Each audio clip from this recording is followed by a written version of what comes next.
Los tumores cerebrales constituyen una de las patologías que más pueden impactar de manera negativa tanto en las expectativas como en la calidad de vida de los pacientes. Además, significan un enorme desequilibrio de la dinámica familiar.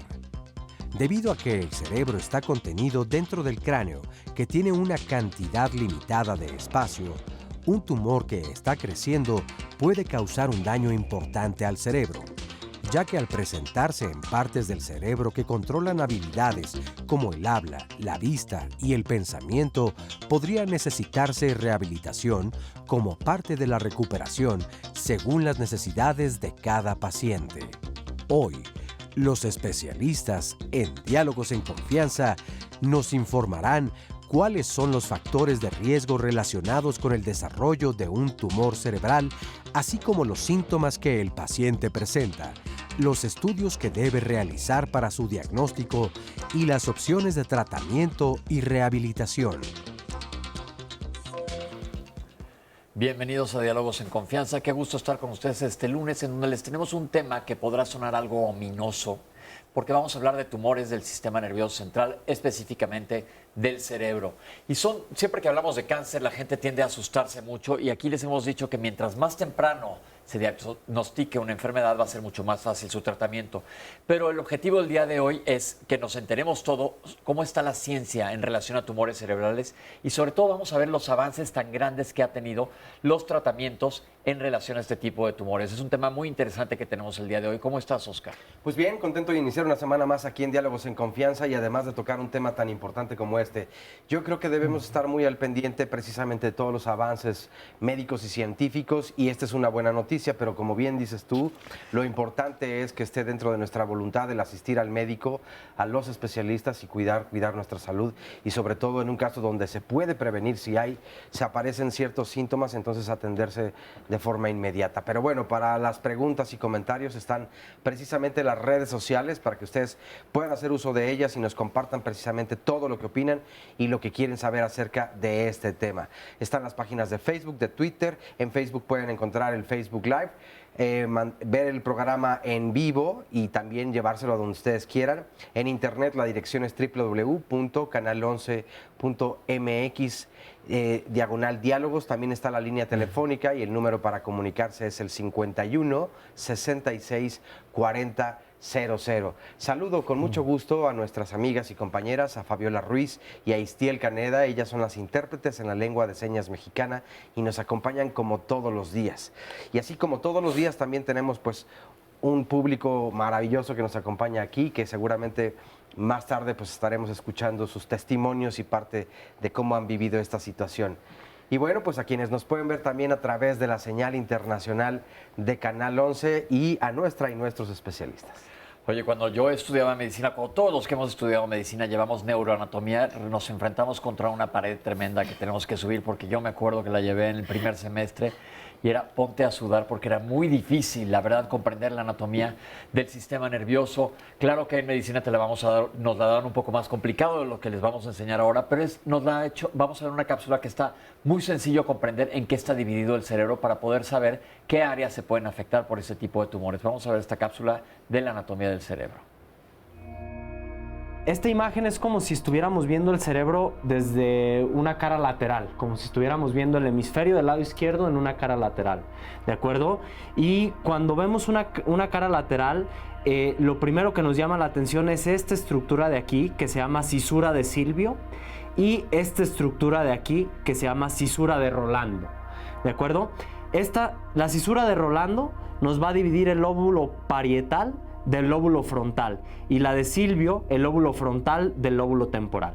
Entonces, cuando hablamos del lóbulo frontal, creo que para ejemplificarlo mejor, es el lóbulo que nos hace humanos, es donde se encuentran prácticamente todas las áreas mentales, el juicio, abstracción, cálculo, todo lo que las capacidades humanas.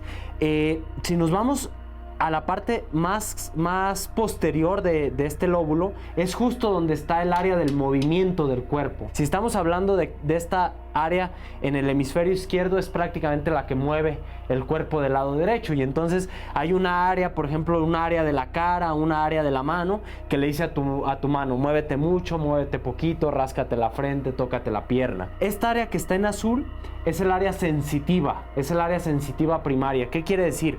Que todo lo que siente tu mano, todo lo que siente tu cara, todo lo que siente tu pierna, llega a tu cerebro, y entonces tu cerebro dice, ok, estás tocándote la frente, es una estructura lisa. Hacia la parte posterior está el área visual, o sea, todo lo que ven los ojos se transmite a través de los nervios ópticos, del quiasma, y sigue toda la vía visual hasta llegar al área visual primaria, que es donde se traduce y donde tu cerebro dice, ok, estoy viendo una pantalla donde hay una imagen cerebral. Y en el lóbulo temporal, por lo menos en esta cara, en la porción más posterior o más caudal de la circunvolución temporal superior, está el área auditiva primaria o giro transverso de Heschel. Ahí es donde llega la información que estás escuchando. Cuando nos vamos a la cara medial, o sea, justo a la mitad del cerebro, podemos ver algunas estructuras. Esto que está en rojo y en azul vuelve a ser el área motora y el área sensitiva de la extremidad inferior, o sea, aquí está el área motora de la pierna y el área sensitiva de la pierna. Vemos una estructura aquí que nos llama la atención, que se llama cuerpo calloso, que es una comisura de asociación entre un hemisferio y el otro, es por donde pasan las señales entre un hemisferio y el otro. Y esta estructura que está aquí es el cíngulo, que tiene que ver mucho con las emociones, el lóbulo límbico. Esta estructura que vemos en amarillo se llama uncus y es el área olfatoria primaria, es donde llegan todas las sensaciones olfatorias. Esto que vemos aquí es el tálamo, que es una estación de relevo para prácticamente todas las sensaciones excepto la olfacción. Y esto que vemos aquí se llama fornix, tiene mucho que ver con la memoria. ¿De acuerdo? Entonces prácticamente serían las estructuras que me gustaría mencionar. Y esta área que vemos en rosa aquí adelante se llama área motora suplementaria. Y es un área de iniciativa, es un área de motivación. A veces cuando tú tienes una lesión aquí, y aun cuando está íntegra el área motora, al no tener iniciativa, el paciente no puede mover la mitad contralateral de su cuerpo. ¿Por qué? Está íntegra esta área, pero lo que ocurre es que no está recibiendo esta señal porque esta zona está dañada. Sigue vigente hemisferio derecho, hemisferio izquierdo, hemisferio dominante y hemisferio no dominante. Sin embargo, actualmente, con todos los mapas cerebrales que estamos haciendo, por ejemplo, con la cirugía de despierto, nos estamos dando cuenta de que cada vez el cerebro le descubrimos más funciones. Ahí lo tienen, espero que les haya quedado muy claro y les voy a presentar a los especialistas que nos acompañan el día de hoy. En primer lugar, y gracias por la cápsula, doctor Jorge Navarro Bonet. Buen día, gracias por la invitación. Neurocirujano especialista en neurocirugía oncológica y es adscrito a Medicasur. La doctora Sonia Mejía Pérez, bienvenida doctora. Gracias por la invitación. Neurocirujana oncóloga, maestra en ciencias, miembro del SNI del Instituto Nacional de Neurología y Neurocirugía Manuel Velasco Suárez de la Secretaría de Salud. El doctor José Armando Díaz Martínez, neurocirujano funcional y radioneurólogo. Bienvenido, doctor. Bueno. Adscrito al Hospital General de México. Y el doctor Héctor de la Mora Molina. Bienvenido, doctor. Muchas gracias por la invitación. Oncólogo médico del Instituto Nacional de Nutrición Salvador Subirán. Instituto Nacional de Ciencias Médicas y Nutrición Salvador Subirán de la Secretaría de Salud. Bienvenidos, doctores. Qué bueno que estén aquí para darnos un poco de luz en este tema que puede sonar tan complicado, como decía yo cuando arrancamos hablando de neuroanatomía. Y primero les quiero preguntar cuál es el impacto en la salud pública de México de este tipo de tumores. Bueno, este tipo de tumores, específicamente los tumores del sistema nervioso central, son pocos en comparación al resto de los tumores del cuerpo, o sea, son 2%. Sin embargo, de acuerdo a la Organización Mundial de la Salud, son la segunda causa de años de vida perdidos por tumores específicamente. Y en México, desafortunadamente, se estima que en los próximos 15 a 20 años, el porcentaje de casos nuevos va a aumentar hasta en un 165%. 165%. 165%. ¿Por? Realmente no hay un estudio que diga por qué. Estamos tratando de investigar como a nivel poblacional muchos factores que pudiesen aumentar este número de casos nuevos. Puede ser también porque cada vez la gente busca atención de forma más temprana, porque tenemos más herramientas diagnósticas, es decir, los estamos detectando a tiempo y los estamos detectando mejor. Entonces eso también puede ser un poco de sesgo en por qué va a aumentar. Entonces, que aumente más el diagnóstico, cuando a lo mejor por allá hay tumores y la gente se muere y no sabemos de qué fue. Exactamente, aunque también la Asociación de Latinoamérica dice que el mayor porcentaje de cánceres en el 2030 va a ser en Latinoamérica. O sea, de todos los cánceres del mundo, el mayor porcentaje va a ser en Latinoamérica. Eso está interesante, no había escuchado. Doctor, les voy a hacer miles de preguntas, los vamos aquí a exprimir un poco. ¿Cuáles zonas del cerebro son las mayormente afectadas por tumores?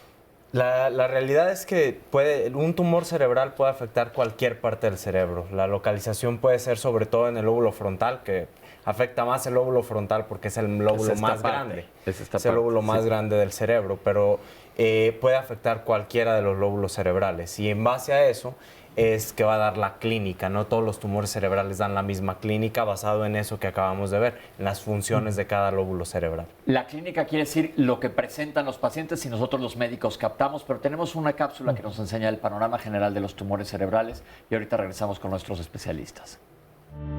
Hay un artículo publicado, un artículo científico del Instituto Nacional de Neurología y Neurocirugía, donde incluyeron más de 16,000 pacientes y ellos dan un panorama general de estas enfermedades y dicen que es la 10ª causa de cáncer en general y la 12ª causa de muerte por cáncer en el mundo. Entonces aquí en México pues la realidad es que es difícil a veces determinar la incidencia de tumores, pero sí podemos hablar de que son enfermedades muy frecuentes y cada vez que la sobrevida global de las personas vaya aumentando, va a ser más común verlas, ¿no? Ahorita prácticamente el cáncer, olvídate si es cáncer cerebral, el cáncer en general ya está alcanzando a las enfermedades cardiovasculares y ya se va a volver una de las causas más frecuentes de morbimortalidad en el mundo, no nada más en México. Hay algunas causas, hay algunos síndromes genéticos que sí se manifiestan con tumores cerebrales, pero lo más común es que estas lesiones aparezcan de novo, o sea, que sean sin ningún antecedente de importancia, o sea, no como en el cáncer pulmonar, por ejemplo, que hay una causa-efecto muy clara con el tabaquismo. Me gustaría mencionar algunos datos importantes. Hay 3 tipos de tumores cerebrales que son los más comunes, que serían los neuroepiteliales. Son los tumores que salen de las células del cerebro. O sea, son estos tumores que salen realmente de las células de las que se forma el tejido cerebral. Hay otros que se llaman meningiomas, que sería el segundo más común, que son tumores intracraneales pero extracerebrales, y estos nacen exactamente de esas células meningias, de una capa que se llama aracnoides. Y el tercero más común sería los adenomas, que son tumores que nacen del tejido hipofisiario, que es la glándula más importante del cuerpo, es la que controla la función tiroidea, la función renal, la función sexual, y entonces ese sería el tercer tipo. ¿Cuándo afectan más los tumores cerebrales a las personas?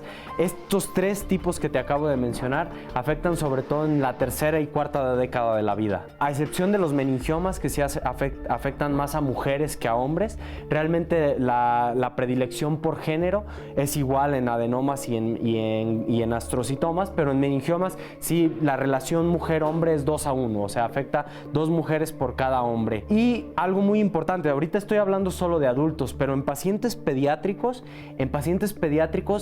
es el tumor sólido más común. ¿Qué quiere decir esto? Fuera de las leucemias, los tumores cerebrales son el primer tumor sólido, la primera causa de tumores sólidos en pacientes pediátricos.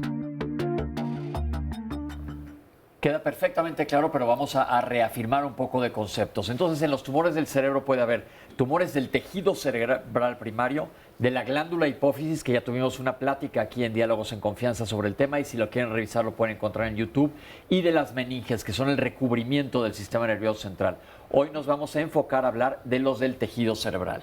Pero hablaron de tumores primarios y secundarios. ¿Qué quiere decir esto, doctores? Pues bueno, es importante mencionar que cualquier tejido del cuerpo humano tiene células, y estas células son tejidos que están vivos, respiran, se alimentan, azúcar, proteínas, etcétera, y estos tejidos tienen la capacidad de reproducirse. Entonces, tenemos tejido cerebral y en cualquier parte del cuerpo puede producirse un cáncer. Si nace en el tejido del tejido cerebral, el que lo recubre, etcétera, o el que lo sostiene, el tumor es primario del sistema nervioso central. Pero si el tumor nace en otro tejido, como puede ser el pulmón o puede ser la mama. Y entonces este tejido se separa las células y flotan a través de la sangre y llegan al cerebro, entonces se forma un tumor metastásico. Es decir, es un tumor que no nació en el cerebro, sino que viene de un tumor primario que va hacia el cerebro. Y el tumor primario es el que está desde el principio en el cerebro y nace de un tejido cerebral en particular. Esto es bien importante, ya hemos platicado de metástasis anteriormente y me importa mucho que les quede claro. Entonces estamos hablando, nos dio el ejemplo de cáncer de mama, lo cual hemos hablado muchas veces aquí en Diálogos en Confianza. ¿Qué pasa?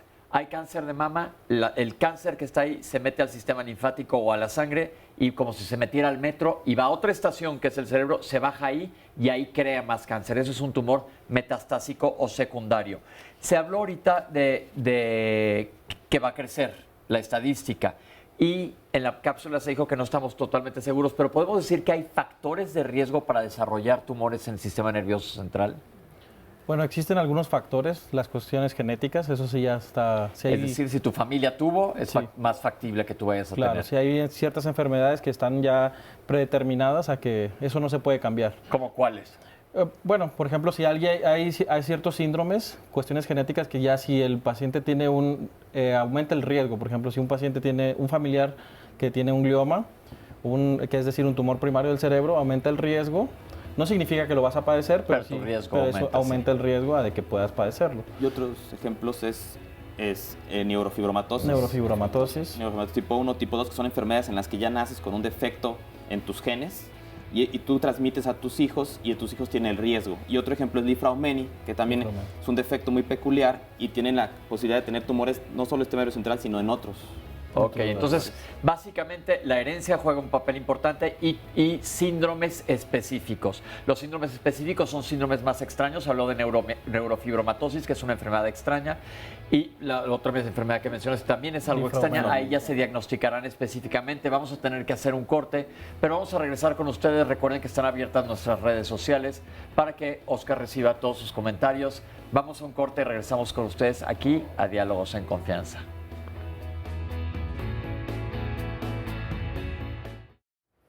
Ya vimos que existen síndromes y que si existe herencia es mayor la probabilidad, pero ¿hay algún otro factor de riesgo, como por ejemplo es el tabaquismo en pulmón?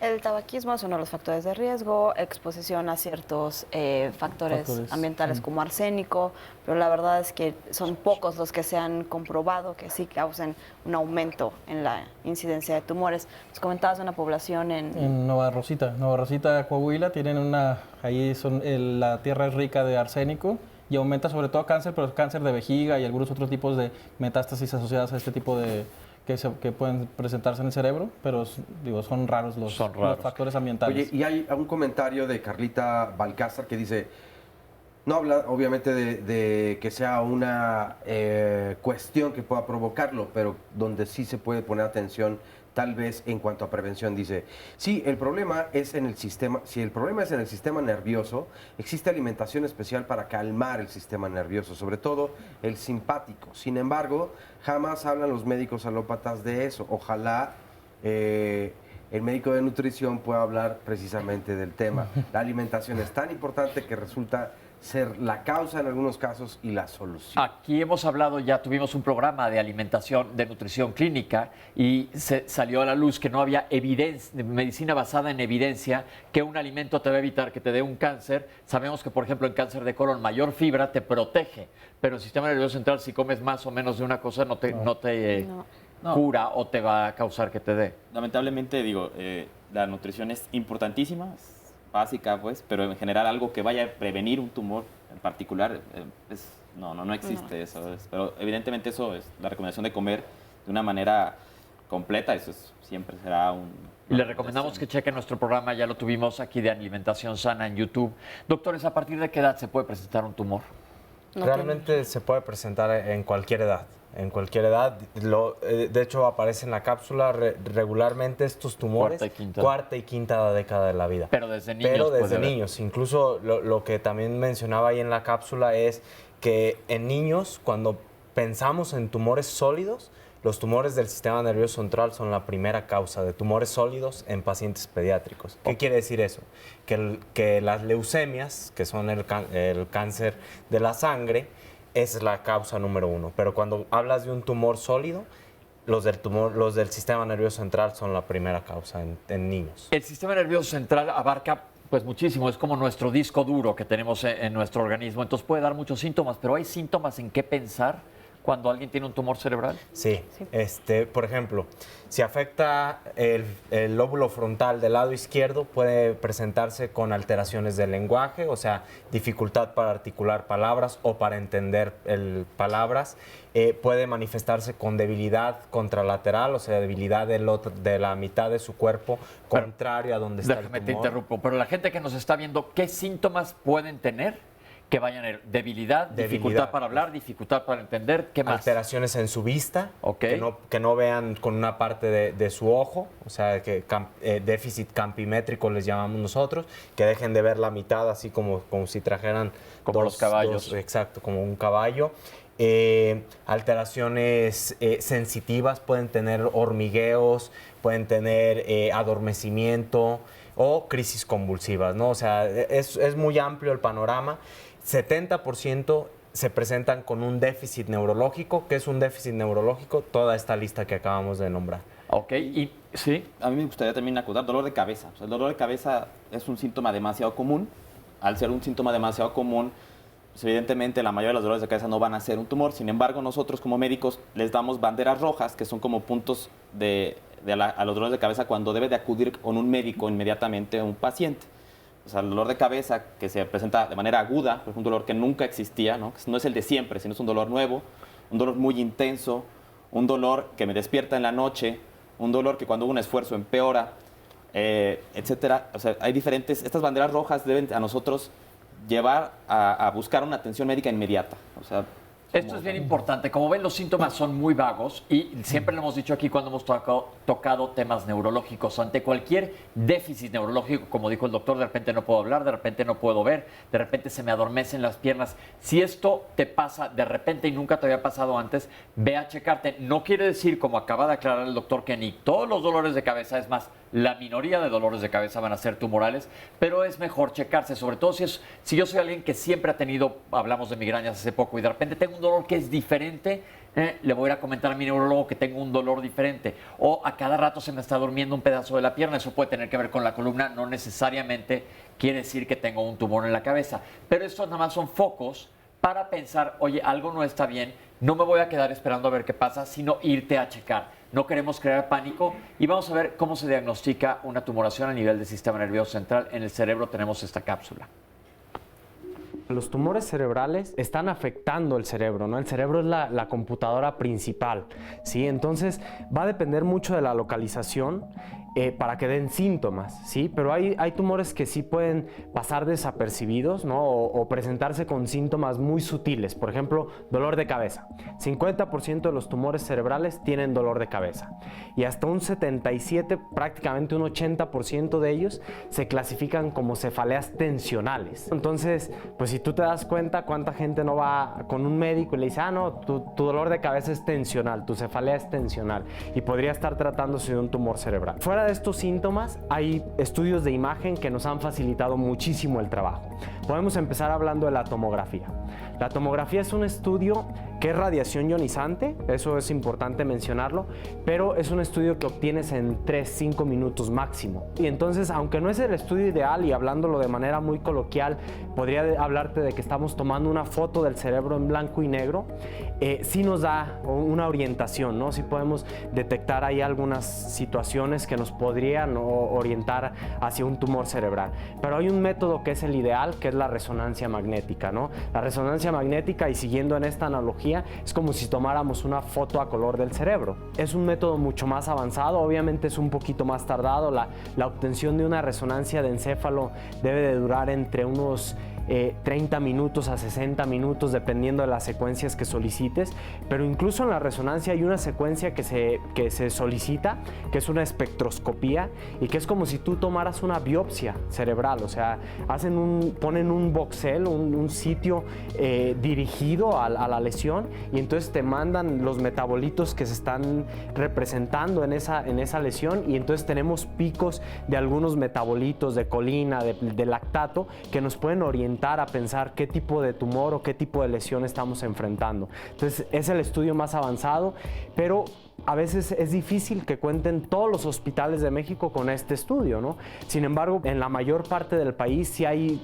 tomógrafos y entonces a lo mejor con una tomografía pues decir, ¿sabes qué? No sé de qué se trata, pero algo aquí anda mal, ¿no? Y entonces ya ir más especializado y ya se busca en una resonancia de qué se trata, ¿no? O sea, si hablamos de estándar de oro, el diagnóstico es la biopsia o la obtención de tejido para mandarlo a analizar y que una vez que se analiza al microscopio nos digan, ¿sabes qué, doctor? Estás luchando contra tal tipo de tumor cerebral. Pero la resonancia sin duda nos ha facilitado mucho el trabajo. Bueno, pues desde luego interesante todo el material que se transmite aquí durante el programa para que lo puedan buscar después en YouTube y compartirlo con todas las personas que conozcan, que vivan esta situación. Pero bueno, ya tenemos varias llamadas y comentarios. Nos dice Odette Hernández. Mi pregunta sería, ¿qué tanto se relaciona la aparición de este tipo de cánceres con situaciones de estrés crónico?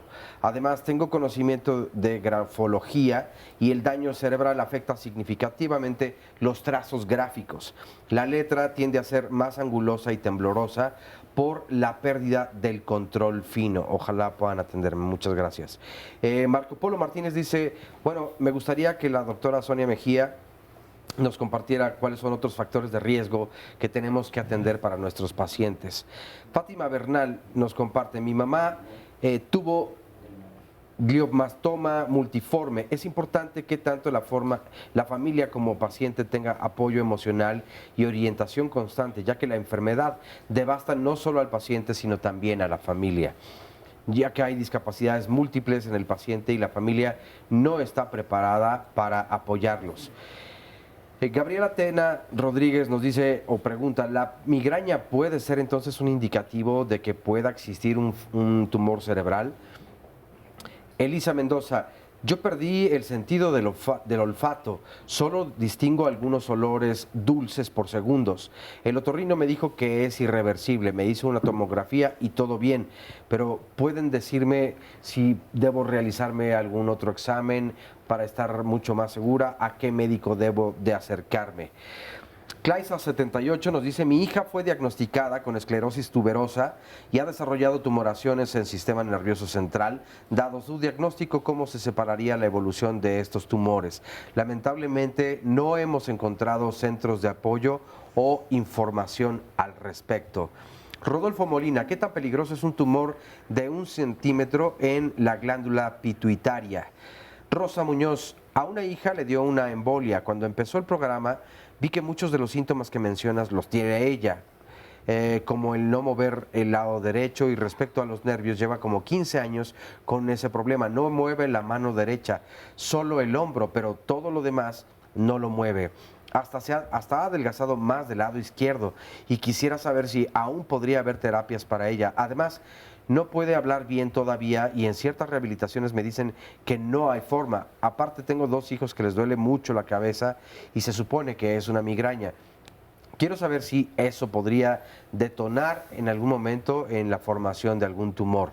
Esteban Flores Santiago dice, mi papá tiene un tumor, tiene 66 años de edad y de hecho ya perdió la vista. ¿Qué porcentaje de probabilidad existe de que salga bien de la operación? Arturo, mi familia tiene microadenoma hipoficiario de 2 centímetros. ¿Se puede reducir el tamaño o desaparecer sin cirugía? Nos pregunta al final. Gabriela Pineda nos dice, me duele el cuero cabelludo y el cabello se me está erizando. No sé si tenga que ver con algo del cerebro o se deba a otra condición.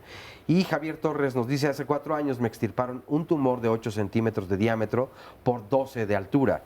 Después de 8 meses me mandaron a hacer unas resonancias y vieron que empezaba a crecer como raíces y me mandaron a hacer 30 radioterapias. Al año de la cirugía me desmayé, no le dije nada a mi esposa y me fui a trabajar. Hace 20 días me volví a desmayar y me mandaron a hacer una tomografía. El doctor vio una fisura y me sugirió realizarme una resonancia magnética con contraste. No me la he realizado ya que mi esposa piensa que si sale el tumor de inmediato me van a operar. Me siento muy lento para hablar y empiezo a tartamudear. ¿Qué me sugieren los especialistas? Pues muchas gracias por compartir sus llamadas. Vamos a estar leyendo, obviamente, más comentarios y preguntas. Y recuerden que estamos listos para contestárselas todas en el bloque 6 del programa, si no es que salen las respuestas a lo largo del programa. Doctora, regresemos al diagnóstico. Nos han preguntado ahorita de varias sintomatologías neurológicas, pero hay una cosa bien importante. Cualquier enfermedad que te afecte el sistema nervioso te va a dar síntomas del sistema nervioso. Entonces, por ejemplo, un accidente vascular cerebral, se habló de hemorragia cerebral, se ha hablado de trombos, se ha hablado de infartos cerebrales. Eso puede ser que no muevas una zona, pero eso no quiere decir que tienes un tumor cerebral, sino que está dañado el cerebro por otro motivo y te está dando esta sintomatología. Entonces, ¿qué sucede? Llega un paciente con el neurólogo e insisto, ¿con quién? Con el especialista que sepa hacer una revisión adecuada. No todos los médicos, aunque sí lo aprendimos, hacemos revisiones neurológicas. ¿Por qué es importante esto? Yo creo que lo más importante, como tú acabas de decir, es que tus síntomas tienen que ir acompañados con una exploración clínica. En neurología no hay forma en la que a la exploración se nos pueda ocultar algo, por así decirlo, ¿no? O sea, el sistema nervioso es muy específico, codifica para áreas específicas, entonces con una exploración adecuada, una exploración fina, podemos decir si hay o qué áreas están afectadas y localizar el problema muchísimo antes incluso de ver una resonancia magnética. O ya vamos pensando en dónde está el problema de acuerdo a la exploración del paciente, si está del lado derecho, del lado izquierdo, si son síntomas del lóbulo frontal, si son síntomas del lóbulo parietal, si son síntomas del lóbulo occipital. Ya vamos imaginándonos o localizando anatómicamente la lesión. Y con eso nos permite, como decía Jorge en la cápsula, determinar cuál es el estudio más adecuado o qué secuencias de resonancia magnética se tienen que pedir para descartar si es un tumor, si es algo vascular, si es un absceso, si es algo que va hacia algo más infeccioso. Es decir, siempre tiene que ir el paciente a una exploración neurológica fina con un especialista. Entonces, definitivamente, nos acaba de decir la doctora que quede súper claro, una exploración neurológica, que no es lo mismo que la exploración física que hacemos todos los médicos, les va a dar, a los neurólogos les va a decir, por aquí está pasando algo, no se les va a ir algo y ellos van a saber exactamente qué pedir. Se habló que no hay resonancias magnéticas en todo el país, tristemente, pero es más fácil el acceso a tomografías. ¿Cuál es la diferencia entre uno y otro? Pues bueno, la diferencia, las tomografías utilizan rayos X, ¿no? Que es un tipo de rayo que lo que se va a penetrar los tejidos y depende la densidad de los tejidos va a generar una imagen. Vamos a hacer una analogía que es un estudio de poca definición, pero está muy bien hecha para tumores o más bien para cosas que tienen sangre o que hay sangrados, etc. Sin embargo, la resonancia es un estudio que utiliza magnetismo y al utilizar magnetismo alcanza a hacer un estudio con muchísima mayor definición, ¿no? Y la diferencia, finalmente las tomografías así nos sirven, sobre todo si les ponemos contraste. Sin embargo, la resonancia pues tiene una mayor definición y eso permite a los médicos neurocirujanos, neurólogos, poder llegar a un diagnóstico, a los radiólogos expertos en esto, más preciso o una sospecha diagnóstica para el siguiente paso en el diagnóstico. Una pregunta, entonces, por ejemplo, alguien que le hagan una tomografía, el hecho de que no salga nada en la tomografía, ¿no descarta que pueda haber un tumor? Sí hay, o sea, definitivamente la tomografía es un método que obtienes muy rápido, ¿no? Una tomografía lo obtienes en 3-5 minutos. Pero es así como lo dices, es haciendo como una analogía con palabras muy coloquiales, es una foto en blanco y negro. Mientras que la resonancia es una foto a color del cerebro. Entonces, puede haber tumores muy sutiles, sobre todo los gliomas de bajo grado, que puedan ser negativos en una tomografía o que puedas ver por ahí alteraciones muy, muy sutiles y que en la resonancia sean muy evidentes. Entonces, ¿quiere decir que siempre se va a pedir primero una tomografía y una resonancia después? ¿O a veces el doctor se va directo por la resonancia? Porque estamos hablando de mucha gente que no tiene acceso a... Claro, a veces se puede obviar la tomografía si ya sabemos que los síntomas, la exploración clínica, ya todo nos enfoca a que esto va a una lesión tumoral, ¿no? Por ejemplo, un paciente que tiene crisis convulsivas, como lo mencionó Jorge, ya adulto, de primera vez, eso es como un foco rojo, porque realmente crisis convulsiva en un adulto son raras y casi siempre se asocian a un tumor. Okay. Entonces, cuando se presentan de primera vez, ya en la adultez, digamos, después de los 20, 30 años, algo está pasando. Generalmente las crisis epilépticas en la infancia son por otras causas. Entonces también eso hay que, si me llega un paciente con unas crisis convulsivas, dolor de cabeza, que no mueve un brazo, voy a obviar la tomografía y me voy directamente a la resonancia. Ok, entonces, si tú tienes cualquier síntoma, ve con tu médico general y él va a sospechar que a lo mejor tienes algo específico, te va a referir con el neurólogo que te hará los estudios convenientes. Vamos a hacer un corte y regresamos con ustedes hablando de tumores cerebrales aquí en Diálogos en Confianza.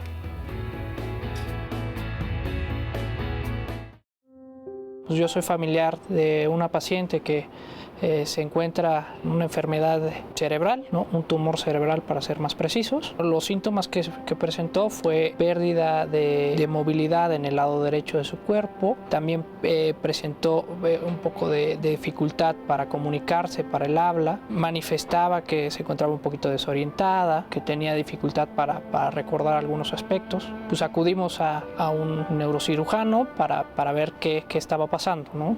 Justamente ingresamos al hospital y a su ingreso pues el doctor valoró la situación médica y obviamente hizo los estudios correspondientes, sobre todo en tema de imagenología. Al final, después de evaluar las imágenes, el doctor actuó muy rápido, las evaluó con mucha celeridad debido a la urgencia y determinó un posible glioma, ¿no? Un tema de un tumor cerebral que todavía era desconocido en sus particularidades, pero pues que él lo que recomendaba era una cirugía. En esos momentos se necesita actuar de manera rápida, entonces programan la cirugía en el propio hospital. La cirugía pues es una cirugía de aproximadamente 4 horas de trabajo concreto. La verdad es que la mejoría fue impresionante. Horas después de la cirugía, el cambio fue brutal. Recuperó ya parte de la movilidad de su extremidad derecha, ¿no? Sus extremidades derechas. Y bueno, también el lenguaje empezó a fluir. Y después de que le hicieron la cirugía, lo que nos recomiendan los especialistas pues es continuar con un tratamiento de quimio y radioterapia a efecto de eliminar o por lo menos estabilizar o reducir el avance del tumor. En la recuperación va bastante bien, ¿no? Obviamente tiene sus altos y sus bajos, es todo un proceso que se debe asimilar y es un cambio para el estilo de vida de la familia que debe de superar y que debe de apoyar. Sobre todo es fundamental que no se pierda la esperanza, la fe y esa actitud positiva. Pues es un tema bastante complejo. Obviamente también hay un proceso doloroso que se tiene que vivir y que se tiene que asimilar, pero al final de cuentas yo creo que lo más importante es tomar decisiones y actuar. Yo recomendaría buscar siempre a los especialistas, asesorarse muy bien. Considero que en México hay gente muy capacitada, doctores muy capaces. Bueno, mi sueño es que mi mamá logre recuperar su calidad de vida, que la tengamos con nosotros de manera activa, presente y con esa alegría que siempre la caracteriza por mucho más tiempo.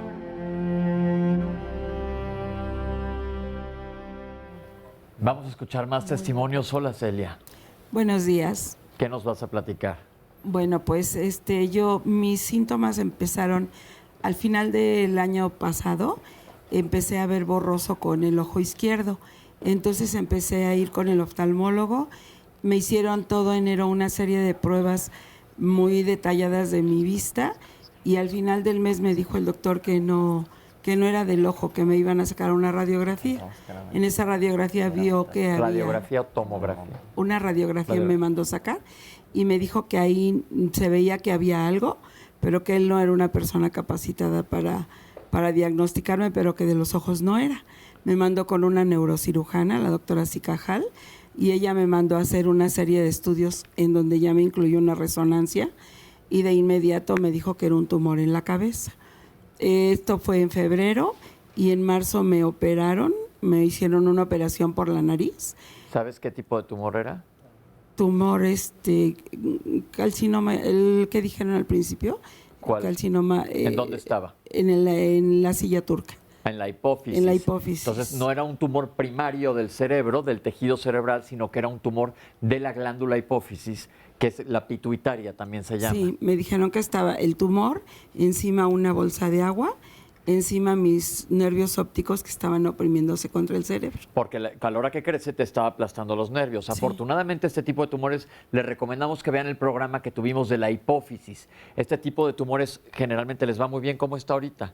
Muy bien, Ok. muy bien. Me quedó un pedacito de tumor en un lugar en donde la doctora no podía entrar y me hicieron una radiocirugía hace 3 meses. Y estás bien. estoy muy bien. Qué bueno, muy felicidades. Bien, muy bien. O sea, el tipo de tumor que ella tuvo se llama un adenoma hipoficiario, no es un tumor maligno como el que nos están platicando los doctores, pero afortunadamente Celia está aquí con nosotros y está perfecto. Y empezó con síntomas oftalmológicos de los ojos, la mandaron con el neurólogo que fue quien la descubrió. Gracias, Sí, Celia. de nada.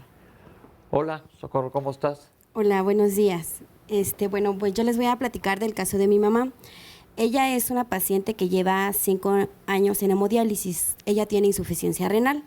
Sus síntomas, empezó ya con un dolor de cabeza en julio y lo atribuían a la hipertensión. Posteriormente empezó con hormigueo, ya no podía mover el pie derecho.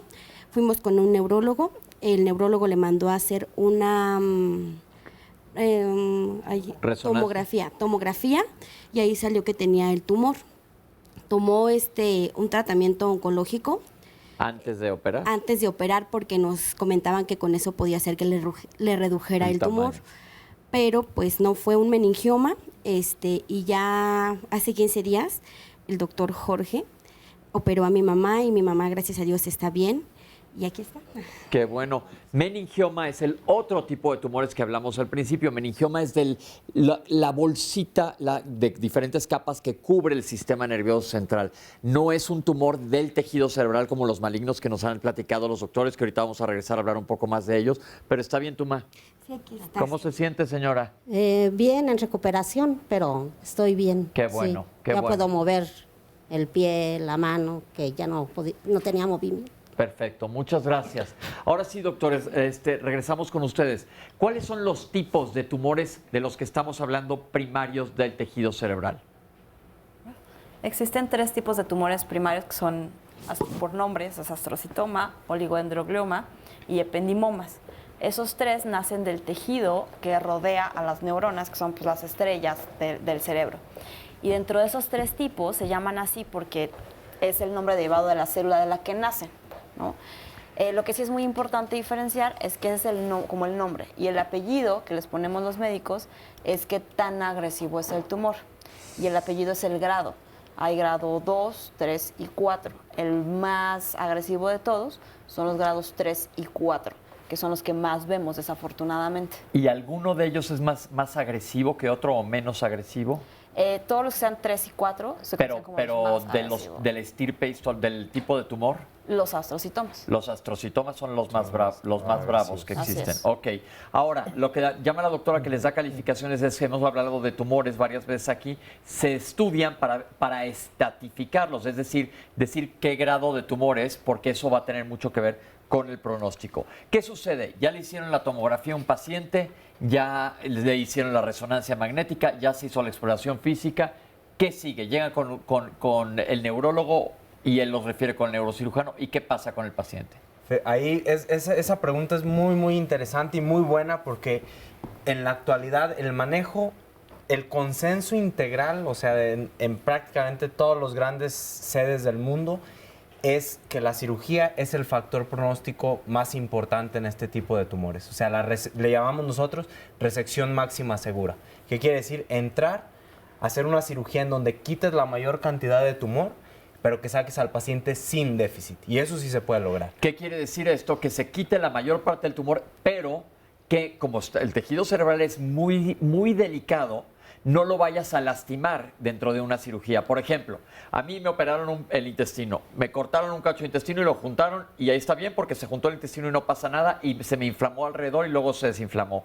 Pero si tú te inflamas en el cerebro, acuérdense que está rodeado de hueso, el cráneo, entonces la inflamación hace que no puede crecer para ningún lado. Yo me inflamo de un codo, me va a crecer para acá. Pero si el cerebro me crece, no tiene para dónde crecer porque está confinado a las paredes del cráneo y entonces pues se va a aplastar la inflamación, va a crecer de tamaño el cerebro y va a aplastarse dentro del cráneo, que ahorita nos van a hablar un poquito más de ello. Entonces lo que está diciendo el doctor es que te operen, te quiten si se puede, idealmente todo el tumor sin lastimar. Esto es lo que es súper clave. Por ejemplo, Lupita, ¿no? La paciente que sale en la cápsula es una paciente que llegó ya sin poder mover la mitad derecha de su cuerpo, ya con algunas alteraciones de su lenguaje por un glioblastoma, un tumor grado 4, que estaba comprimiendo esas áreas. Entramos, afortunadamente pudimos resecar completamente el tumor y al descomprimir, o sea, al dejar de presionar estas áreas del tumor, ella volvió a caminar, volvió a hablar, o sea, es la importancia de una cirugía así y de lo que tú dices, no solo entrar y tomar una biopsia, porque al tomar una biopsia sí tienes el diagnóstico, pero no estás quitando ese efecto de volumen que en el cerebro no da espacio, o sea, el cráneo está todo el tiempo fijo y entonces empieza a presionar las otras partes del cerebro y puede ser muy peligroso. ¿Qué quiere decir? Hagan de cuenta que yo uso una camisa tamaño chico y empiezo a aumentar de peso y me sigo metiendo en la camisa tamaño chico. ¿Qué pasa? Empiezo a aplastarme adentro de la camisa. Esto es lo que pasa con el tumor. En otros lados, donde hay tejido que sea más expansible en el abdomen, tenemos mucho para dónde crecer. ¿Qué pasa? Engordo, pero me pongo una camisa talla extra grande y sigo con espacio. Pero el cerebro, y esto es bien importante que lo comprendan, no tiene para dónde. Vamos a regresar ahorita con los doctores a hablar sobre los tipos de cirugía y la importancia de los tratamientos oncológicos asociados. Pero antes, y hubo una pregunta que ya se comentó que dicen, ¿y qué pasa con los familiares? ¿Qué hay de esto cuando nos dan un diagnóstico de cáncer? A nadie le gusta, pero sobre todo por la importancia del sistema nervioso central, pues puede que la gente se saque aún más de onda, se asusten mayormente, y vamos a ver esta cápsula que nos habla del apoyo a familiares. Es importante que el paciente, al recibir un diagnóstico como es el del tumor cerebral, esté acompañado tanto de sus familiares cercanos, podrían ser sus padres, sus hermanos o su pareja, ya que pues puede causar un estado de shock e incluso puede haber cambios en su regulación emocional, como puede ser ansiedad, depresión, estrés. Y bueno, además es un proceso que no va a enfrentar él solo, ¿no? Entonces tiene que estar siempre con esta red de apoyo. Cuando los pacientes son diagnosticados, normalmente el tratamiento es una intervención quirúrgica. Entonces, como neuropsicólogos tenemos que dar la contención previa a la cirugía, explicarles de en qué consiste el tratamiento, cuáles son las afectaciones que se pueden dar durante este tratamiento, pero también los beneficios que pueden obtener. Ese es el primer paso. También en algunas ocasiones los neuropsicólogos apoyamos a los pacientes desde el quirófano con apoyo del neurocirujano, haciendo ciertas evaluaciones y dando también contención emocional. Y posteriormente al tratamiento nos toca realizar planes de intervención o rehabilitación neuropsicológica para conservar las funciones cognitivas, es decir, la atención, la memoria, el lenguaje. Estos programas que diseñamos son totalmente personalizados y se recomiendan que se tome en consideración también a la familia, porque a veces las sesiones son 2 veces a la semana, pero se les incluye a la familia y se les enseña qué tipo de actividades se puede realizar en casa para que realmente el trabajo sea de 5 veces por semana, no nada más 2 veces a la semana, y podamos ver un mayor rendimiento.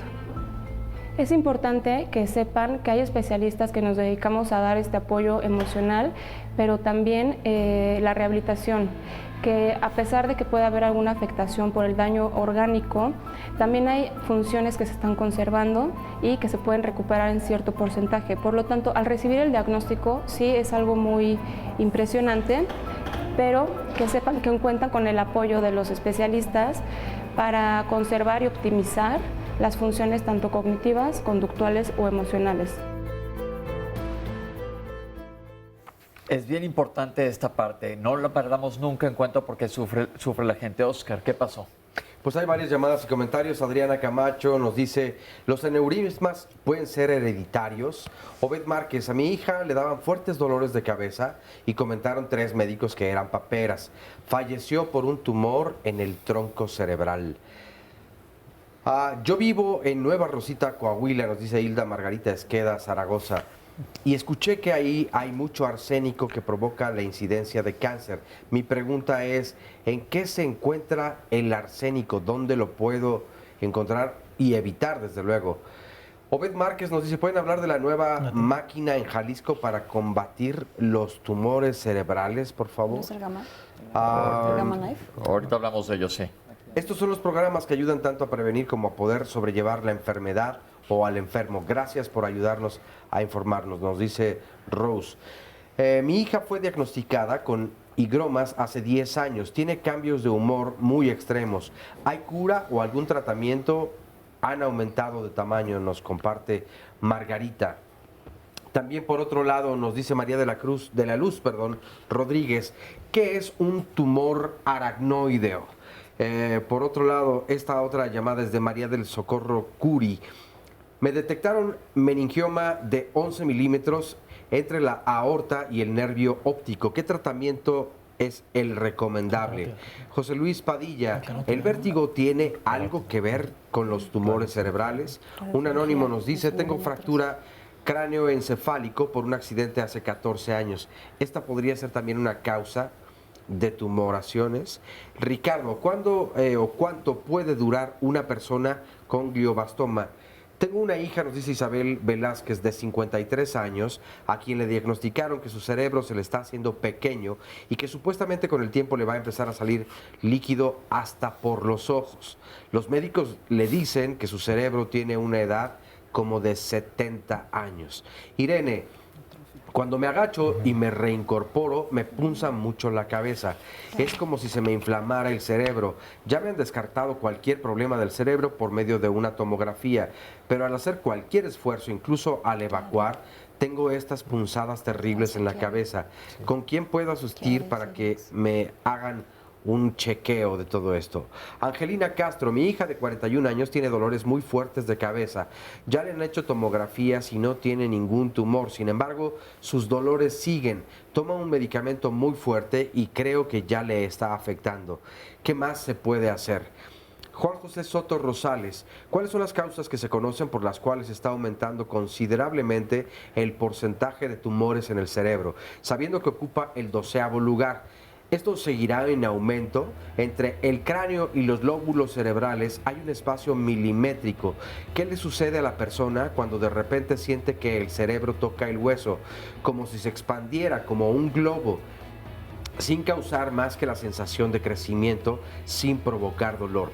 ¿Qué puede estar sucediendo en el cerebro de esa persona? Y felicitaciones al programa y a todo el equipo de producción. Y finalmente Verónica Esquirón nos dice, tengo un año con un dolor de cabeza y en el estómago.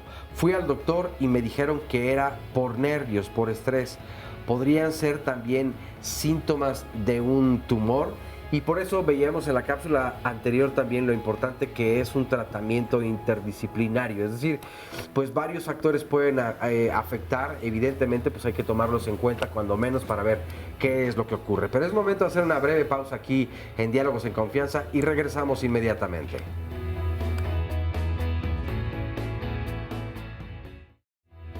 Bueno, estamos de regreso aquí en Diálogos en Confianza y mañana, como todos los martes de familia, se tocará un tema que es muy importante: hijos de padres tóxicos. La pregunta tal vez que muchas personas se hacen, bueno, pero ¿qué es un papá o una mamá tóxica? ¿Cómo actúan? Pero principalmente yo diría que son las consecuencias, o cuáles pueden ser las consecuencias hacia las hijas y los hijos precisamente de estas madres o padres tóxicos. Un ejemplo de ello puede ser, no sé, cuando sienten que hay una como perfección, es decir, mamás o papás que no se equivocan nunca. Todo lo que yo hago, todo lo que yo digo es correcto, yo solamente tengo la razón, tú eres muy joven, apenas eres un niño, no sabes qué es la vida. Y entonces hay una crítica y descalificación constantemente que evidentemente pues esto afecta a la parte emocional y al desarrollo y a la parte cognitiva del niño o la niña o él o la adolescente. ¿Qué podemos hacer para que todos estos niños o niñas desarrollen y crezcan adecuadamente en un entorno que ya se ha considerado tóxico? Pues no se pierdan mañana este programa en punto de las 9 de la mañana.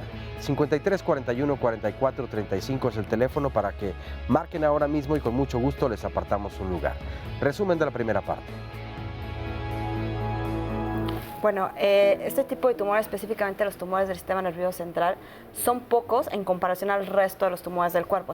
Sin embargo, de acuerdo a la Organización Mundial de la Salud, son la segunda causa de años de vida perdidos por tumores específicamente. Desafortunadamente se estima que en los próximos 15 a 20 años el porcentaje de casos nuevos va a aumentar hasta en un 165%. Un tumor cerebral puede afectar cualquier parte del cerebro. La localización puede ser sobre todo en el lóbulo frontal, que afecta más el lóbulo frontal porque es el lóbulo más grande. Un paciente tiene un familiar que tiene un glioma, que es decir, un tumor primario del cerebro, aumenta el riesgo. No significa que lo vas a padecer, pero sí, eso aumenta el riesgo a de que puedas padecerlo. El tabaquismo es uno de los factores de riesgo, exposición a ciertos factores ambientales como arsénico, pero la verdad es que son pocos los que se han comprobado que sí causan un aumento en la incidencia de tumores. Que en niños, cuando pensamos en tumores sólidos, los tumores del sistema nervioso central son la primera causa de tumores sólidos en pacientes pediátricos. Por ejemplo, si afecta el lóbulo frontal del lado izquierdo, puede presentarse con alteraciones del lenguaje, o puede manifestarse con debilidad contralateral, o sea, debilidad de la mitad de su cuerpo, alteraciones en su vista, que no vean con una parte de su ojo. Alteraciones sensitivas, pueden tener hormigueos, pueden tener adormecimiento. O sea, el dolor de cabeza que se presenta de manera aguda, por ejemplo, un dolor que nunca existía, ¿no? No es el de siempre, sino es un dolor nuevo, un dolor muy intenso, un dolor que me despierta en la noche. Por así decirlo, ¿no? O sea, el sistema nervioso es muy específico, codifica para áreas específicas, entonces con una exploración adecuada, una exploración fina, podemos decir si hay o qué áreas están afectadas y localizar el problema muchísimo antes incluso de ver una resonancia magnética. Por ejemplo, un paciente que tiene crisis convulsivas, como lo mencionó Jorge, ya adulto, de primera vez, eso es como un foco rojo. Definitivamente la primera línea de tratamiento, en la mayoría, no quiere decir que en todos, pero en la gran mayoría de los tumores cerebrales, es la resección quirúrgica. Hay un concepto en neurocirugía oncológica que se llama resección máxima segura. ¿Y qué quiere decir esto? Que tú entras a quirófano, sacas la mayor cantidad de tumor posible sin ocasionarle un daño al paciente. Ese es el objetivo. O sea, de nada sirve entrar, quitar el tumor y sacar al paciente con algún déficit agregado, ¿no? Entonces, una vez que tú ya tienes el diagnóstico, o sea, que ya resecaste el tumor, ya tienes un diagnóstico histopatológico, ya entonces va a depender del tipo de tumor para saber qué sigue. Para saber si con la resección basta. En algunos, por ejemplo, en los meningiomas grado 1, que prácticamente el 90 al 95% de todos los meningiomas son de este grado, se considera que con la resección quirúrgica el paciente está curado. O sea, le quitaste todo el tumor, el paciente quedó curado, se puede olvidar de este problema. Contrario a lo que ocurre en los astrocitomas. Por ejemplo, en los astrocitomas, a pesar de que tú hagas una resección máxima segura, que la evidencia científica es contundente de que la mayor cantidad de tumor que saques tiene un impacto muy importante en la sobrevida global y en la sobrevida libre de progresión. O sea, cuánto va a vivir el paciente después del diagnóstico y cuánto va a vivir sin volver a presentar la enfermedad. A pesar de que tú hayas hecho una resección máxima, muchas veces esta señalización de la que hablábamos se mantiene ahí, se mantiene latente y entonces está latente el riesgo de que vuelva a aparecer un tumor. Y entonces sí tienes que utilizar algunas otras estrategias como sería quimioterapia y radioterapia. Y ahí es donde entra el resto del equipo, ¿no? El equipo multidisciplinario del que hemos estado hablando, en el cual obviamente involucras a un radiooncólogo, que es el que da la radioterapia, e involucras a un médico oncólogo, que es el que da la quimioterapia. En los adenomas de hipófisis también se consideran lesiones histológicamente, o sea, celularmente benignas. Pero al nacer de esta glándula hipofisiaria, a veces los pacientes después de una resección quedan con déficit hormonales. Y entonces ahí el que entra como parte del equipo es el neuroendocrinólogo, que es el que da todo el tratamiento sustitutivo para que el paciente no quede con déficit de hormona tiroidea, no quede con déficit de hormonas renales, no quede con déficit de hormonas sexuales. Entonces, para que lo ponga ahora sí que al 100%. Doctores, vamos a hablar ahora sí con calma sobre el tratamiento. Antes de entrar a la cirugía, que es amplísimo, quiero hablar sobre la quimioterapia y la radioterapia. Acabamos, primero, ¿cuál es la diferencia para que la gente sepa? Bueno, hay que entender, la quimioterapia son medicamentos que se pueden tomar o que se pueden aplicar a través de las venas. Son medicamentos que van a lastimar el ADN o ciertos componentes que es el ADN, son como el núcleo o la información genética de las células. y al lastimar esto van a causar un daño en las células y destruirlas. Las quimioterapias son medicamentos que vamos a administrar con la intención de lastimar los tumores, las células de los tumores, y por lo tanto van a sufrir un daño, ¿no? Como sabe la gente, hay un daño colateral de células normales que también van a sufrir este daño. Y la radioterapia... Déjame interrumpirte ahí un momento. Entonces, la quimioterapia lo que busca es ir y dañar a las células malignas, pero a veces pues también se lleva alguna de las benignas entre las patas, literalmente. Así es. Okay. Es algo que el médico debe de medir, debe platicar con el paciente con los efectos colaterales que tienen. Y el daño al tumor debe ser mayor que el daño al paciente o al resto del organismo. Y ahí la decisión de un buen médico y de una buena decisión en el paciente correcto en cuándo usar quimioterapia. En los tumores cerebrales también existe la famosa terapia blanco, que como tal no es quimioterapia. Como ya se sabe, los cánceres, los tumores malignos tienen ciertas características. Una es que crecen de manera, pues son casi inmortales los tumores. Y otra característica es que los tumores van a buscar alimentarse de los vasos sanguíneos cercanos. Y entonces van a generar ciertos químicos para tomar, o van a conectarse, su tumor va a conectarse a los vasos sanguíneos. Eso se llama en término médico angiogénesis o creación de vasos. Entonces hay medicamentos que también van a lastimar este proceso del tumor para que no tenga un crecimiento. Entonces la quimioterapia lastima las células del cáncer, las va a dañar. La terapia blanco, los antiangiogénicos, va a lastimar el proceso de crear, conectarse a vasos sanguíneos del tumor para que no crezca más. Acuérdense lo que hemos platicado aquí. Hagan de cuenta que esta es nuestra parcelita de jitomates y aquí tengo una manguera que la va a estar irrigando. Estos medicamentos de los que habla el doctor, si nuestra parcelita de jitomates son lo del tumor maligno, le vamos a cerrar el agua, no vamos a dejar que crezcan más mangueras alrededor, entonces se va a secar y a morir. Exactamente. Y en cuestión de esto de la quimioterapia, hay cosas novedosas que se están estudiando para tratar de que el sistema inmune lastime al tumor. Evidentemente esto ahorita está en investigación. Y la radioterapia, que no es mi área en particular, es del radiooncólogo, son tratamientos a través de también rayos, un tipo de rayo especial, iones, protones, etcétera, en el que van a lastimar el tumor de una manera como más dirigida, ¿no? Existe la radioterapia, que tenemos a alguien que es más experto en este sentido. Pueden lastimar al tumor o pueden generar como hacia todo como lo craneal, tratando de cubrir mayor área. Sí, actualmente las terapias, la radioterapia va enfocada a tratar solamente el tumor y ciertas áreas que nosotros queremos prevenir, que por ejemplo los ojos, los oídos, que son más sensibles a la radiación, que no sufran daño colateral. Entonces ahora ya con las nuevas tecnologías de la radioterapia podemos prevenir esos daños que antes se daba como un bombazo, ¿no? de toda una radiación, y actualmente con estos nuevos aparatos podemos prevenir y hacer que la radiación también afecte el DNA, y en combinación con la quimioterapia hacer que la célula o crezca más lento, porque sabemos que muchos tumores son agresivos y que van a seguir creciendo, pero o que se detenga por completo, ¿no? Que sea una célula en la cual se convierta como una célula fantasma, en la cual pierde su capacidad vital y que entonces ya no pueda crecer.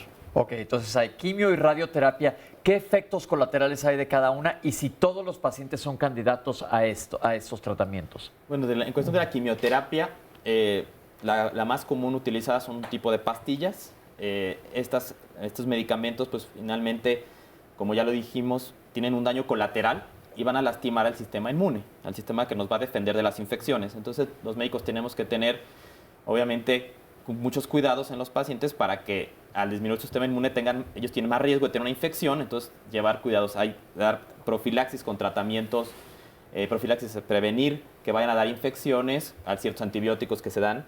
En algunos casos, obviamente la quimioterapia puede causar náusea, puede causar alteraciones gastrointestinales. La quimioterapia también puede causar cansancio, ¿no? Sabemos que los cánceres pueden causar cansancio. También los medicamentos, obviamente es un cansancio que no va a alterar o no debe alterar la calidad de vida de un paciente. Estos son de los síntomas, de los efectos adversos más comunes de este tipo de quimioterapias.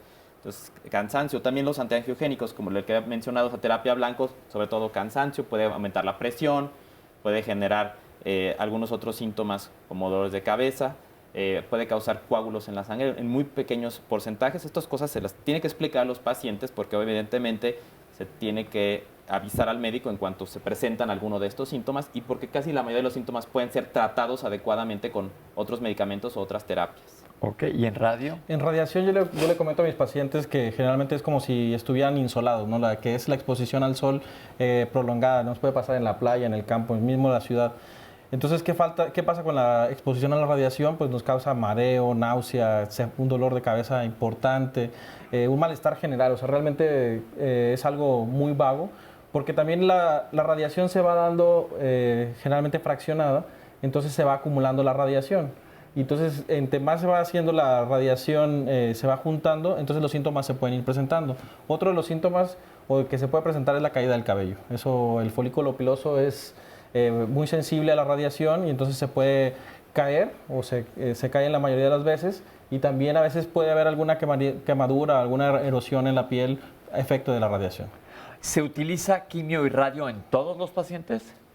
Pues en general depende. Como ya lo mencionaron, hay diferentes grados y generalmente los grados más avanzados, que es el tipo 4, el glioblastoma, este es un tumor que sí requiere tratamiento multimodal, en el que además de la cirugía va a requerir radioterapia y junto a la radioterapia, quimioterapia al mismo tiempo y además quimioterapia después.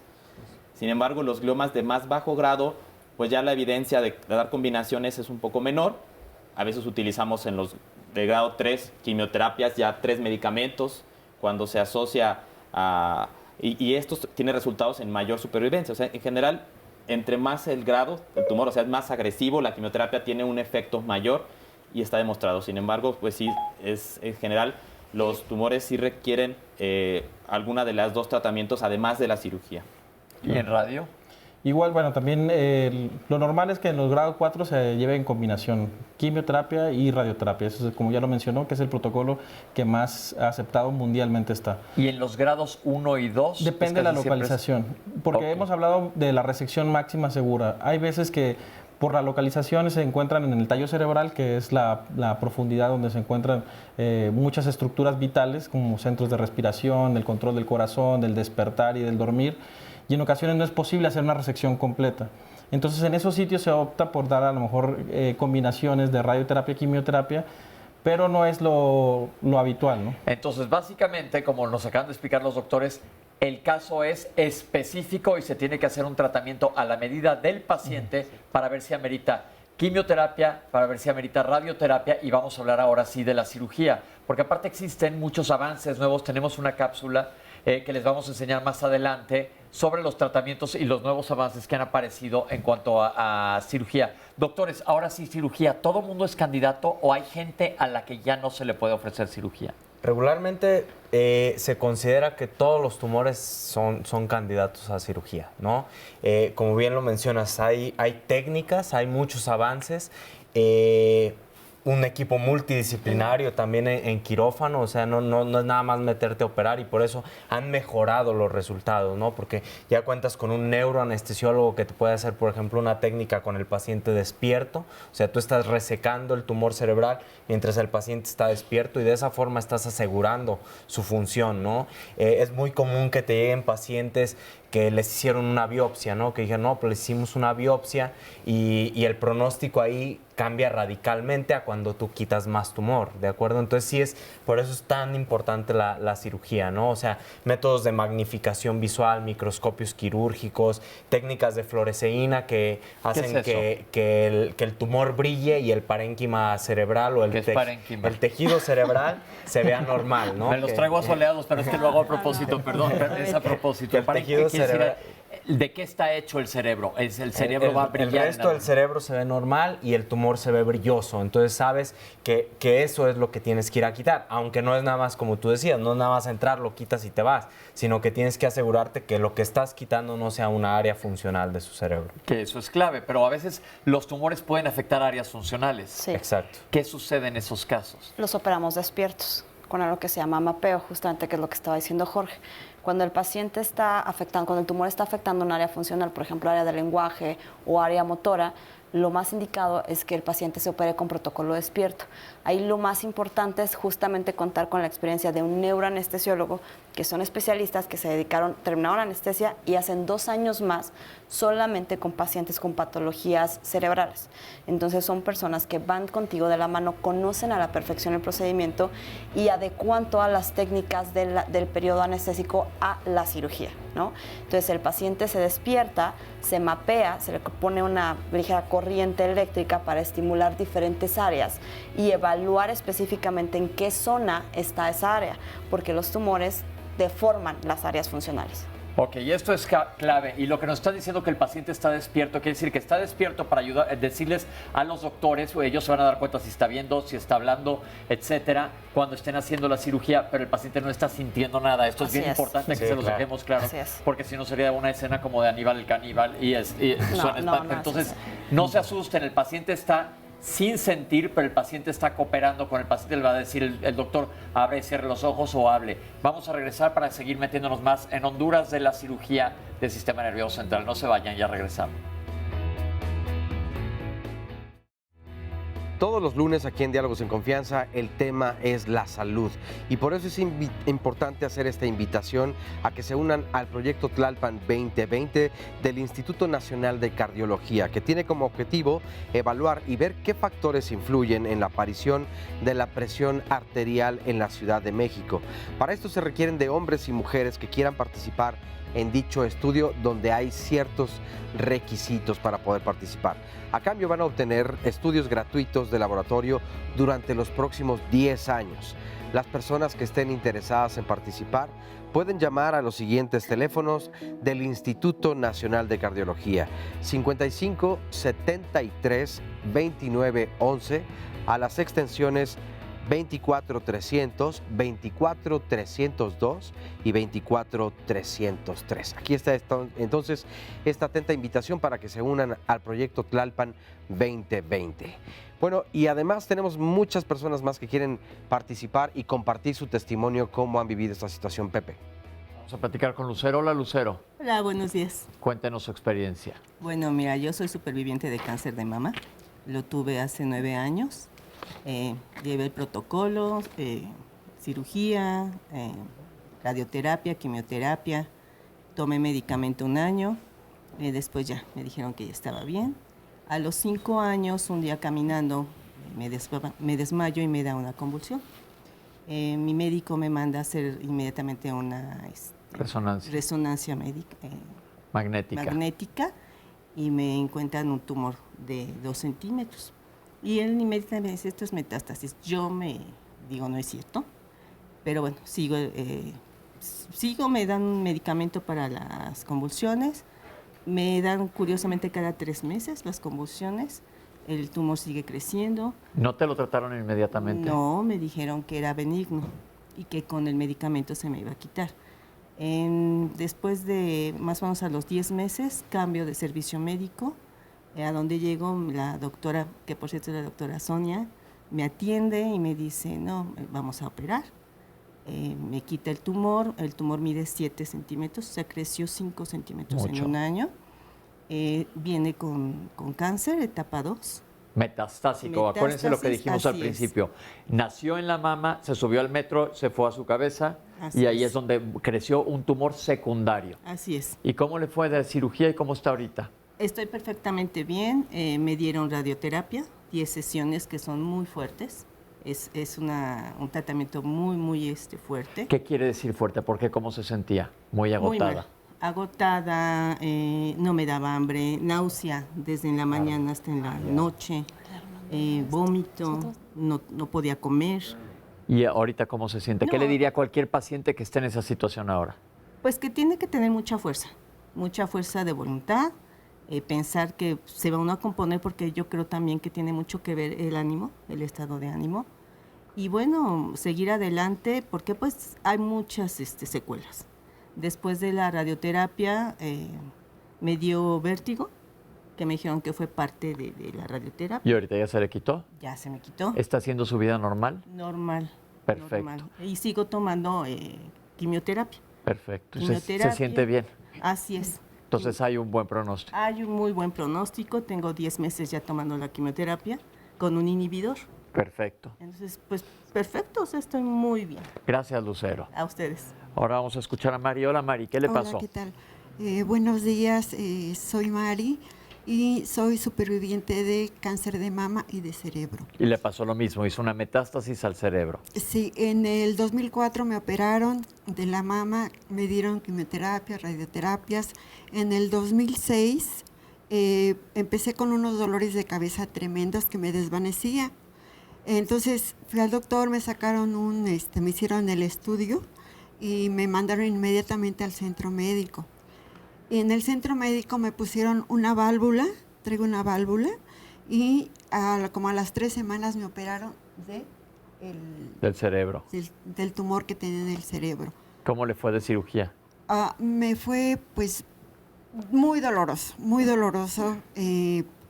Cuando salí de la operación yo no sabía yo nada, únicamente un dolor insoportable. Pero poco a poco me fui recuperando y pues desde el 2006 a la fecha estuve un año en tratamiento con mi ¿Con el oncólogo? No, el neurocirujano. Ajá. ¿Sí? Y ya me dio de alta y tengo cita abierta para cuando ¿Cómo se siente usted? Gracias a Dios me siento bien, pero hay en ocasiones que, por ejemplo, yo ya no puedo recordar algunas cosas. Olvidé muchas cosas tal vez de mi niñez que no recuerdo, pero pero aquí está con nosotros. Pero aquí estoy y me siento bien. ¿Hace su vida normal? Hago mi vida normal, muchas veces con cansancio, tengo que hacer como pausas, pero bien, gracias a Dios. Le he hecho muchas ganas y el grupo donde vengo yo su grupo Nueva Imagen, que es del centro médico, me ha ayudado muchísimo. Qué bueno, pues muchísimas gracias, Mari. Ahora sí vamos a ver la cápsula que les dijimos sobre los avances en tratamiento en este tipo de tumoraciones. Vamos a verla. Las técnicas actuales han favorecido mucho a la neurocirugía. La neurocirugía actual, cuando tú entras con todo este equipo, cada vez lo haces más seguro. Por ejemplo, me gustaría hablar de la neuronavegación. ¿Qué es la neuronavegación? La neuronavegación, tienes un equipo en el cual tú metes la resonancia del paciente y luego la fusionas con las imágenes actuales de su cara y de su cerebro. Entonces, al fusionarlas, tú tienes una imagen basada en la resonancia que estás viendo en una pantalla mientras tú estás trabajando en el cerebro. Entonces, tú estás viendo con diferentes instrumentos, aspiradores, apuntadores, en dónde estás ubicado. Entonces estás complementando este conocimiento anatómico que tú ya tienes con una imagen real de la resonancia, de dónde termina el tumor, de dónde inicia el tejido sano. Hay otra tecnología que utilizamos en mi equipo, que son las técnicas tridimensionales. Estas técnicas, tú tienes una cámara tridimensional con un brazo que te detiene la cámara por fuera, una vez que ya tienes el cerebro expuesto, y esta cámara maximiza, uno, la imagen, y dos, te da una tridimensionalidad. De hecho, todo el equipo es necesario que se coloquen lentes de tercera dimensión, como si fueras al cine prácticamente, y estás viendo la imagen en tercera dimensión, o sea, te da la profundidad de los tejidos. Puede ser de manera endoscópica, le llamamos, o de manera exoscópica, ¿de acuerdo? Es cualquiera de las dos miras se puede realizar. Hay otras técnicas que se tienen aquí en México, que es, por ejemplo, la fluoresceína. Tú le inyectas una sustancia que es un fluorófobo, que se llama fluoresceína sódica. Y esa sustancia lo que hace es que, como los tumores tienen algo que se llama barrera hematoencefálica, o sea, la barrera que recubre los vasos sanguíneos y que llegan al tumor, está rota. Entonces, al entrar a esa área, esta sustancia, tú pones un filtro especial en el microscopio quirúrgico que también te aumenta la visión o te maximiza la visión, y entonces empiezas a ver con un fluorófobo, lo ves amarillo. dónde está el tumor y ves el tejido sano. Entonces, de alguna forma te está guiando. Esto son técnicas que hacen más segura la cirugía para el paciente, hacen más sencilla la cirugía para el neurocirujano, pero tu habilidad y tu conocimiento anatómico siempre tiene que estar presente. O sea, si tú estás viendo, por ejemplo, en técnica con fluoresceína, tú estás viendo la imagen maximizada, te facilita las cosas porque estás viendo todos los vasos sanguíneos, estás viendo el tumor, el tejido sano. Y aparte le pones el filtro, ves dónde está el tumor, ves dónde está el tejido sano, pero si tú sabes que hay una área donde ya no te debes de meter porque es un área funcional del cerebro, ahí te detienes, ¿no? Y esa pauta solamente te la da tu conocimiento anatómico. Pues la verdad es que es fantástico poder ver cómo el desarrollo científico y tecnológico está cada vez pues, más a la vanguardia. Importante para todos los médicos. Pero les voy a compartir más comentarios y preguntas. Nos dice Margarita Caloca: mi hija fue diagnosticada con higromas hace 10 años y tiene cambios de humor muy extremos, que esta ya la había preguntado, pero otra persona nos decía, ¿puede ser afectado incluso como los rasgos de personalidad dentro de una cirugía que puedan modificar como este comportamiento, el carácter, en fin, todo lo que se conoce? Jessita nos dice, mi hermana cuando era una niña, a los 3 años, tuvo una caída de un segundo piso. Se partió la cabeza a la mitad y los médicos le decían a mi mamá que iba a tener secuelas. No hubo nada, pero siempre dolores de cabeza. Ahora, 30 años después, le detectaron una bolsa de agua que está ocupando espacio en la cabeza y en el Instituto Mexicano de Seguro Social le dijeron que no tiene por qué preocuparse, pero no estamos convencidos. ¿Será entonces necesaria una cirugía para retirar eso que le detectaron? ¿Es peligroso? Nina Luna Sol dice, yo tengo dolor de cabeza, pero me siento cansada o con un picoteo. ¿Cuál puede ser la causa? Patti Soli, ¿qué estudio detecta la epilepsia de ausencia o cómo se detecta? Saludos y bendiciones para todos. Guillermo Alfonso Reyes, después de un diagnóstico preciso, ¿cuál es el tiempo recomendado para una resección? Esto en el contexto de un sistema de salud saturado y de no fácil acceso a atención de tercer nivel. Coca Espi, a mi hermana la frontalizaron 2 veces un papiloma nasal invertido. No fue cáncer, a Dios gracias, pero ella quedó muy delicada, perdió el gusto y el olfato. Más luego le dio un EBC, un evento vasculocerebral sí. Del lado izquierdo. Aún más su cara se lastimó. Ella falleció y no por eso. La operó un conjunto de oncoquirúrgico y neurocirujanos. Había otra persona, por cierto, que preguntaba, cuando hay un tumor en el cerebro, la única persona recomendada o el especialista es un neurocirujano especialista en oncología, o puede haber otro médico que trate esta situación. Saludos desde Chiapas, nos manda Jesús Castañón. Andrea André, los deportistas que reciben golpes en la cabeza tienen mayor riesgo de tumores cerebrales, como por ejemplo los boxeadores, futbolistas, tanto de soccer como de americano, con el balón, clavadistas, karatecas, etcétera, etcétera. Ruth Pérez, yo tengo crisis de ausencia hasta el momento, solo he llevado mi tratamiento, pero el estrés sí me afecta. Elizabeth SP, a mi niña le diagnosticaron un ependinoma grado 2 frontotempoparietal a los 2 años de 6.7 centímetros. Me di cuenta por una convulsión.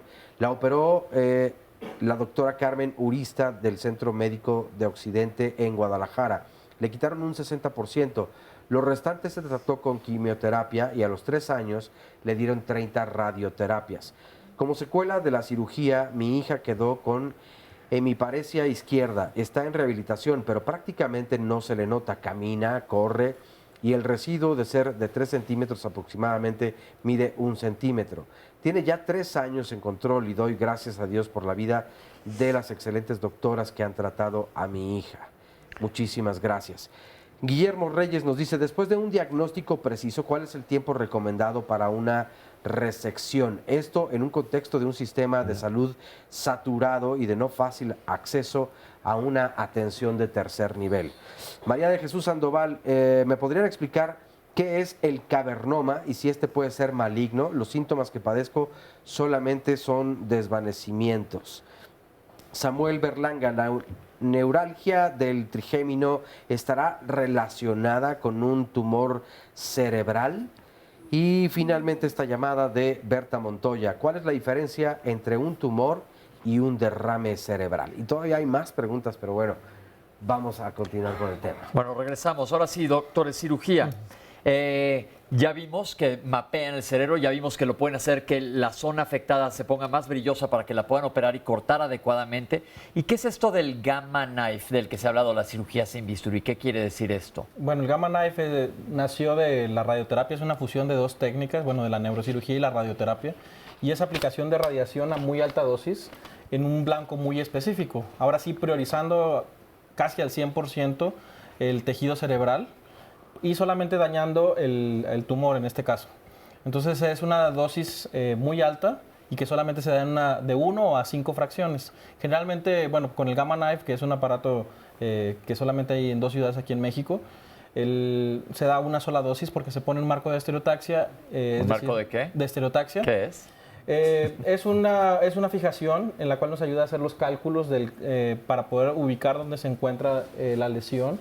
Y nosotros ahí de esa manera hacer que el tumor, dañar el tumor nada más y proteger las demás áreas. Ok, entonces no es cirugía, es radioterapia. Lo que pasa es que la mercadotecnia lo ha manejado como cirugía sin bisturí. Lo que pasa es que como se daña el DNA de una manera muy elevada, entonces por eso cortamos cadenas de DNA y hacemos que la célula se vaya a muerte celular de manera rápida.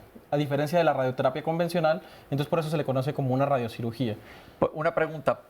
¿Cuándo se escoge ir a este tipo de cirugía o a una cirugía convencional? Bueno, los candidatos para la radiocirugía son candidatos en los cuales ya sabemos el diagnóstico. O sea, es un paciente que, por ejemplo, ya sabemos que tiene un tumor primario y tiene una metástasis. Tiene que ser una metástasis pequeña, de menor de 3 centímetros. También tiene que ser que no esté causando síntomas, porque si el paciente tiene síntomas, por ejemplo, que no puede mover una pierna, la radiocirugía a veces no puede mejorar esos síntomas, y la cirugía sí. Al quitar el efecto de volumen, la cirugía puede hacer que el paciente recupere estos síntomas. Y también, bueno, básicamente donde se ha utilizado más es en las metástasis, tumores malignos o de alto grado, pero también se ha utilizado, por ejemplo, en tumores pequeños de bajo grado, en los cuales sabemos, se hace la cirugía, se queda una pequeña parte y en eso se complementa con la radiocirugía. Entonces, volvemos a lo que les he dicho a lo largo del programa. No hay un tratamiento, sino que hay que hacerle un traje a la medida a cada paciente. Ahora sí, la cirugía, ¿cortan con un bisturí normal o es diferente el equipo que utilizan en neurocirugía? Bueno, la incisión o la herida en piel se hace con un bisturí, pero cuando trabajamos en el cerebro generalmente usamos otro tipo de herramientas, que son aspiradores especiales o unas pinzas que se llaman bipolares, que nos sirven para coagular o quemar los vasitos del tumor y nos permiten como ir aspirando el tumor poco a poco. A veces es posible quitar el tumor, como decía Jorge, con unos instrumentos que son romos, en el cual lo quitas como si fueras disecando exactamente, y podemos quitarlos en grandes bloques. No siempre se puede hacer eso, depende de las características del tumor.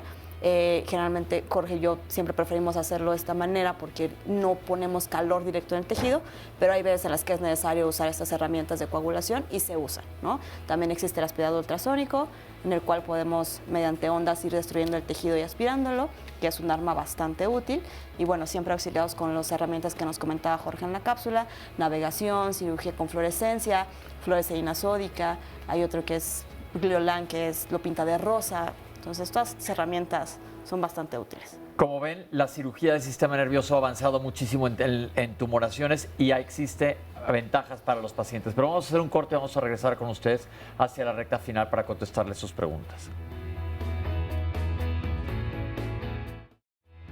Hay un comentario de Obed Márquez que dice: no dejen de contemplar, por favor, la donación de órganos cuando se desahucia por muerte cerebral al paciente. Muchas gracias. Y es que además tiene mucho que ver con el tema de la próxima semana, aquí el próximo lunes, porque hablaremos acerca del trasplante de órganos y evidentemente pues acerca de los avances científicos en la medicina, qué es lo que se ha podido lograr, y gracias a todos estos avances y desde luego al desarrollo de las personas que se dedican a todo esto, pues el salvar muchas vidas que han recibido precisamente el trasplante de algún órgano. Pero ¿qué es lo que se puede hacer? ¿Cuáles son las mejores condiciones? ¿Cómo tomar en cuenta si yo puedo ser candidato o no? cuáles son todos los avances y cómo se regula todo este tipo de situaciones. De eso hablaremos la próxima semana aquí en Diálogos en Confianza. Y la invitación desde luego es para que vengan a participar y de viva voz le puedan preguntar a nuestras y nuestros especialistas qué es lo que se puede hacer. 53 41 44 35 el teléfono para que marquen y aquí les apartamos un lugar. Resumen de la segunda parte. Existen 3 tipos de tumores primarios que son por nombres, es astrocitoma, oligodendroglioma y ependimomas. Lo que sí es muy importante diferenciar es que es como el nombre y el apellido que les ponemos los médicos es qué tan agresivo es el tumor. El más agresivo de todos son los grados 3 y 4. Las quimioterapias son medicamentos que vamos a administrar con la intención de lastimar los tumores, las células de los tumores y por lo tanto van a sufrir un daño. La terapia blanco, los antiangiogénicos, va a lastimar el proceso de crear, conectarse a vasos sanguíneos del tumor para que no crezca más. Con las nuevas tecnologías de la radioterapia podemos prevenir esos daños que antes se daba como un bombazo, ¿no? de toda una radiación. Que sea una célula en la cual se convierta como una célula fantasma, en la cual pierde su capacidad vital y que entonces ya no pueda crecer. La quimioterapia puede causar náusea, puede causar alteraciones gastrointestinales. La quimioterapia también puede causar cansancio, ¿no? Radiación yo le comento a mis pacientes que generalmente es como si estuvieran insolados, ¿no? Que es la exposición al sol prolongada. Causa mareo, náusea, un dolor de cabeza importante, un malestar general. O sea, realmente es algo muy vago. Y generalmente los grados más avanzados, que es el tipo 4, el glioblastoma, este es un tumor que sí requiere tratamiento multimodal, en el que además, o sea, en general, entre más el grado del tumor, o sea, es más agresivo, la quimioterapia tiene un efecto mayor.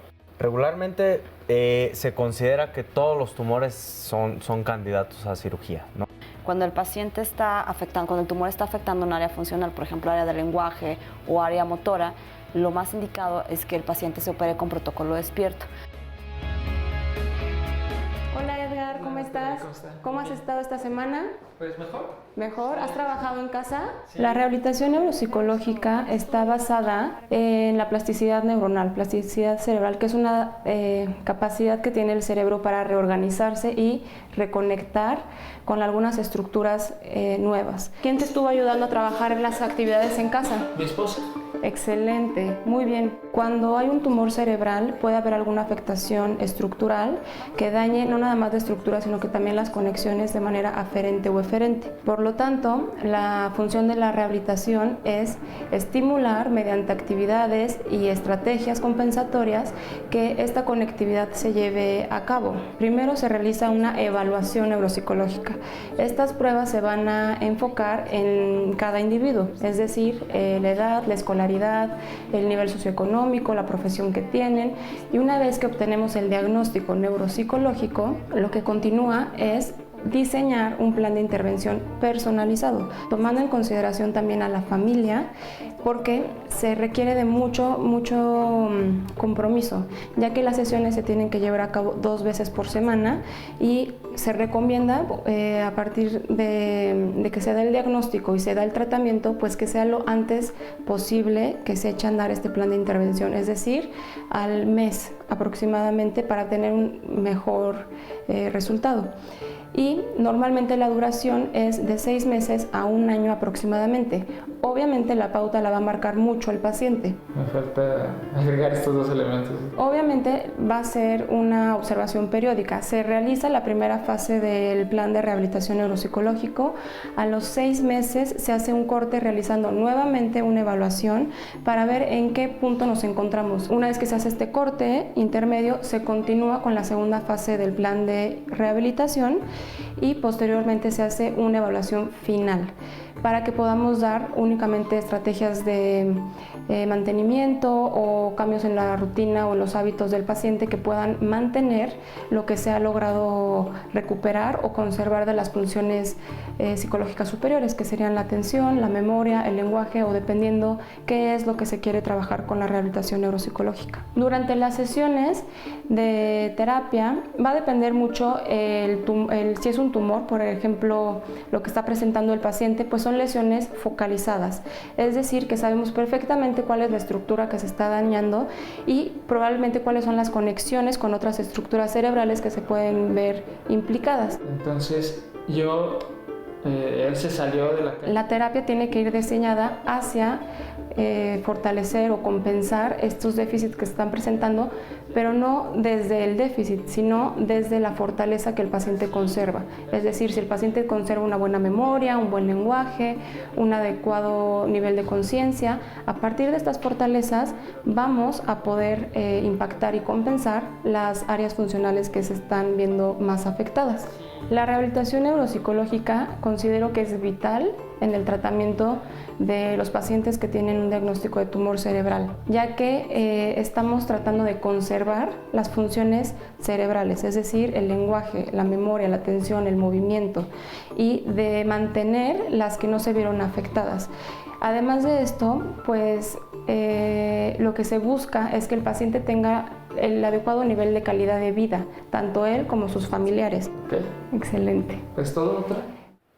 Estamos en la recta final, vamos a darle respuesta a sus comentarios. Nos escribió Odette que si hay alguna relación con el estrés crónico, porque dice que ella es grafóloga y estudia los trazos finos. ¿Se puede alterar el trazo fino y el estrés causa tumores? El estrés no causa tumores. Sí puede, un tumor cerebral sí puede alterar el trazo fino, si está cerca del área que tiene que ver con el movimiento de la mano. Perfecto. Fátima nos pedía que habláramos del apoyo familiar. Ya hubo una cápsula porque su familiar tuvo un glioblastoma. Gabriel nos dice que si la migraña y los dolores de cabeza son causantes de tumores cerebrales.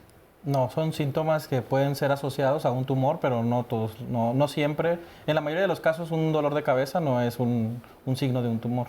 Ok. Perdí el olfato, me dijeron que es irreversible y mi tomografía es normal. ¿Cuál es la sugerencia? La sugerencia es que acuda con un especialista para que le haga una exploración neurológica completa, un interrogatorio completo y se revalúe si hay necesidad de hacer algún otro estudio. Y si no, que vaya con el otorrino, porque hay otorrinos especializados en esto que se llama disosmia o anosmia. Claisa nos dijo, tengo esclerosis tuberosa con tumores en el sistema nervioso central, ¿qué debo de hacer? Se puede acercar a alguna de las instituciones como Centro Médico, el Instituto Ya Nacional de aparecieron los Neurología, datos y van a estar apareciendo en nuestras redes sociales. Rodolfo dijo que tiene un tumor de 1 centímetro en la hipófisis, ¿qué debe de hacer? Igual, acudir a un centro especializado. Ok. Mi hija tuvo una embolia y no mueve la mano. ¿Las terapias de rehabilitación sirven? Si la rehabilitación en neurología es importantísimo, lo hemos visto cuando hablamos de embolias, hemorragias, aneurismas y trombosis. Tuvimos de un programa que se llama accidentes vasculares cerebrales, es bien importante que lo vean.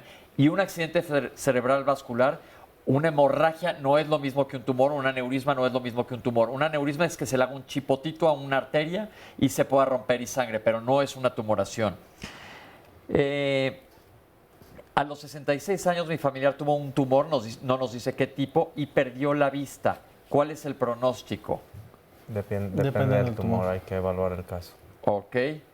El microadenoma hipofisiario, volvemos a los tumores, como ya nos platicaron aquí en el público, ¿se debe tratar con cirugía o sin cirugía? Depende también del tipo de tumor. Hay indicaciones precisas, algunos se manejan con medicamentos, otros sí requieren cirugía. Tengo dolor en el cuello cabelludo, ¿esto se asocia a cáncer? No. Ok, perfecto. Tuve un tumor de 8 por 12 centímetros, me dieron tratamiento quirúrgico y radioterapia, pero después de un tiempo me he estado desmayando y me están pidiendo una resonancia magnética, pero no le quiere decir a su esposa y no se la ha hecho. Está muy lento para hablar. ¿Qué le decimos? Yo le diría que corra inmediatamente a ver a su neurocirujano. ¿Qué opinan, doctores? Así Definitivamente. Ok. Si los aneurismas son hereditarios, los aneurismas ya les dije no son tumores, pero ¿son hereditarios? En algunas enfermedades. Ok. Yo vivo en Nueva Rosita. ¿En dónde está el arsénico? Está en la tierra, o sea, es algo que emana, o sea, todos los días estamos en contacto con radiación. No es algo que por estar ahí te vaya a dar un cáncer, pero sí puede aumentar el factor, como un factor de riesgo. Un factor de riesgo. Sí, pero es en ciertas áreas, tampoco, bueno, yo soy del norte, pero tampoco no sé específicamente en qué área. Ok, perfecto. Es verdad que hay una máquina en Jalisco para tratar los tumores, es esto de lo que hablamos, ¿no? Del acelerador lineal. ¿Qué es? El acelerador lineal es también igual, parecido al Gamma Knife, es pero utiliza otro tipo de energía. El Gamma Knife utiliza cobalto, que es un tipo de radiación natural y el acelerador lineal lo que utiliza son rayos X y es como si fuera una radiografía, pero como amplificada miles de veces, ¿no? Millones de veces, para tratar los tumores. Ok, y ya vimos que el Gamma Knife sí existe en varias ciudades, en Monterrey y en la Ciudad de México El también. Gamma Knife en Guadalajara y en Ciudad de México nada más. Y aceleradores lineales sí hay en diferentes partes de la ciudad, de la República. Mi hija tiene higromas. ¿Qué son higromas, doctores? Y si puede cambiar el humor a causa de ellos. Sí, los higromas son el acúmulo de líquido entre el cerebro y el hueso. No quiere decir que es un tumor. un tumor cerebral. Y si están localizados en el lóbulo frontal, sí puede tener alteraciones emocionales. ¿Cómo se tratan? Dependiendo. Tendría que valorarse el Cada caso para ver si es necesario solo vigilar o si es necesario drenarlos. Ok, alguien nos llamó y dijo que tiene un tumor aracnoideo. ¿Qué es? Este es un tumor de las meninges, de lo que cubre al sistema nervioso central. Y también se puede tratar perfectamente, ¿no? Sí, hay que valorar el caso. Tengo un meningioma, también es un tumor de meninges que está entre la aorta y el nervio óptico. Esto no me suena nada lógico porque la aorta está acá y el nervio óptico está acá arriba. Seguro es la carótida. Seguro es la carótida. Y el nervio óptico. La carótida es una rama que sale de la aorta y se va hacia la cabeza. ¿El vértigo es un factor de riesgo? No. Okay. Puede ser un dato. Un dato. ¿Golpes, fracturas en la cabeza son factores de riesgo? No. ¿Cuánto dura un paciente que le diagnostican un glioblastoma? Depende mucho del comportamiento de las células, que ese se analiza una vez que lo quitas, y de la respuesta que pueda tener al tratamiento adyuvante con la quimio y con la radio. Y de en qué estadio esté, ¿no? De qué tan avanzado esté. Tengo líquido entre el cerebro, es lo mismo, esto es lo de un higroma. ¿El celular causa cáncer? No. ¿El horno de microondas causa cáncer? No. Al agacharme e incorporarme me siento muy mal. ¿Esto puede ser un tumor en la cabeza? No necesariamente. No, esto suena más como a sinusitis. Te recomendamos que veas a un otorrino. Tengo 41 años, me duelen horriblemente la cabeza, ya me hicieron un ataque, está normal y toma medicamentos muy fuertes, no sé a qué se refiera con muy fuertes, pero estos dolores de cabeza que lleva un rato con ellos es poco factible que sea un tumor. Y con imagen normal que vaya con el neurólogo y seguro la puede controlar. Es que hay cefaleas atípicas que pudieran, dolores de cabeza un poquito anormales. El estrés, ya nos dijeron que no causa tumores, pero el estrés sí puede causar dolores de cabeza. Es más, la causa número uno de dolor de cabeza es la cefalea tensional. ¿Por qué están aumentando las causas? La doctora lo comentó al principio del programa, muchas veces no es que estén aumentando los casos, sino que se están descubriendo mucho más casos. Y se tiende a que vaya esto al alza, pero no sabemos cuál vaya a ser la razón. Exacto, la tendencia. Ok. Siento que mi cerebro toca hueso, es el único síntoma que tengo. Yo creo que aquí habría que ir a que te exploren y ver, porque está muy difícil este síntoma, ¿no? ¿Qué es? Tengo muchos dolores de cabeza y mucho dolor en el estómago. Me han dicho que es estrés. ¿Se puede asociar o verdaderamente puede ser algo mucho más serio? Requiere atención, que alguien la revise, un médico. Pero si tienes cefalea tensional por estrés y si tienes una colitis nerviosa asociada a estrés, pues puedes tener dolor en los dos lugares o gastritis. ¿Puedes tener alteraciones de la personalidad después de la cirugía? Sí se puede. Ok. Tuve un traumatismo craneoencefálico hace 30 años y se me formó una bolsa de agua. ¿Qué debo de hacer? Seguramente puede ser un higroma o entonces hay que ir a que la revisen y ver el estudio de imagen para determinar exactamente qué es. Pero no por el trauma va a tener un tumor. ¿Que por qué te pueden quedar trastornos de la personalidad después de una cirugía? Dependiendo de dónde esté el tumor, puede estar comprimiendo ciertas áreas del lóbulo frontal y entonces el paciente tiene un déficit preoperatorio y a pesar de que se reduzca el volumen tumoral, puede persistir con esos síntomas psiquiátricos. Pero los síntomas ya están desde antes de la cirugía. Sí. Ok, entonces son desde antes los síntomas, dependiendo de la zona del cerebro que te afecte. Si te afecta la zona de tu personalidad, puede que se exacerben los síntomas. Y ahí va de la mano mucho también la neurorehabilitación, o sea que para tratar de solventar ese déficit. Ok. Tengo dolores de cabeza y siento un picoteo. ¿Esto puede ser un tumor? Difícil. Está muy vaga la pregunta. Ve a checarte. Es poco probable. Tengo ausencias. ¿Tiene ausencias? ¿Cómo me las pueden detectar? Con un electroencefalograma y con un neurólogo especialista en epilepsias. ¿Cuánto tiempo se tarda uno en resecar el tumor cuando ya se lo diagnosticaron? Y se refiere sobre todo al problema que hay en nuestras instituciones de salud donde hay mucha cola a veces. Pues entre más pronto mejor, definitivo. ¿El paciente puede hacer algo o está dependiendo de la institución? Pues sí, es que depende del sistema de salud. Ok. Tuve un familiar que falleció, tuvo un pólipo nasal invertido y tuvo un accidente vascular cerebral. Esto no es un tumor. Un accidente vascular cerebral puede ser una hemorragia, una trombosis o una embolia que viene, por ejemplo, del corazón. Se hace un trombo, viaja y te tapa un lugar de la cabeza y sí se pueden morir por accidentes vasculares cerebrales. Sentimos mucho lo que pasó y aquí ya hablamos que cuando hay un déficit neurológico súbito, corras siempre a la sala de urgencias a ver qué está pasando. Solo operan esto los neurocirujanos u otro. Bien importante, los neurocirujanos, asegúrate que esté en el Consejo Mexicano de Neurocirugía. Hay una página, entonces ve con un especialista, no vayas a ir con un cirujano de otra cosa que te vaya a querer operar la cabeza, por favor. Ya hablamos del trastorno de traumatismo, no tiene que ver, sobre todo en los deportistas, y eso no quiere decir que se asocie a tumores. Sí. Tuve un ependimoma, que es esto, doctores, de 6 a 7 centímetros, lo operaron, le quitaron el 60%, recibió radioterapia y quimioterapia. Quedó con hemiparesia, pero camina y corre y está muy bien. ¿Qué es un ependimoma, doctores? Es un tumor que nace de las células que rodean las cavidades donde se guarda el agua, que se llama epéndimo. ¿Y son malignos? No necesariamente, también tienen grados. ¿Qué es un cavernoma? ¿Alguien preguntó? Es una malformación vascular, no es un tumor, pero sí, ella creo que tenía crisis, ¿no? Ella probablemente puede ser candidata a que se le quite esa lesión y mejore el pronóstico de sus crisis. Y finalmente, ¿tiene que ver en la neuralgia del trigémino?